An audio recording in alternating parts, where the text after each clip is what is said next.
Yeah. Ni kweli. Kwanza kabisa nimefurahi kuona kwenye hotuba ya waziri mkuu bungeni mambo aliyozungumza, amezungumzia pamoja na swala la mafuta, na tumekuwa tukisikiliza kutoka kwa viongozi wanahusika na swala la nishati hasa ya mafuta, wakieleza kwamba tunayo akiba ya kutosha.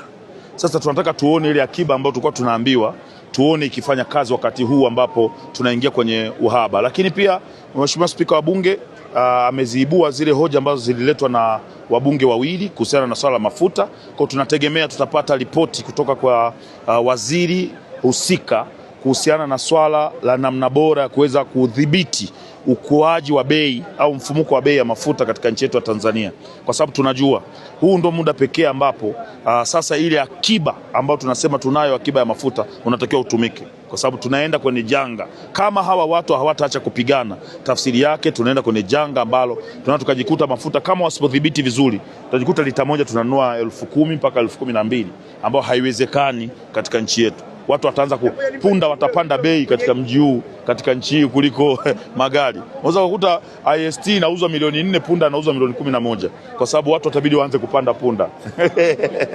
Kwa hiyo kama wabunge tunataka kuhakikisha serikali inadhibiti mfumuko wa bei ya mafuta katika nchi yetu ya Tanzania kwa kutumia kutumia akiba tulionayo, lakini pili kuwadhibiti wafanyabiashara wa mafuta, kwa sababu wao pia huwa wanatumiaga haya majanga kama sehemu yao ya wao kuweza kujitengenezea faida zaidi.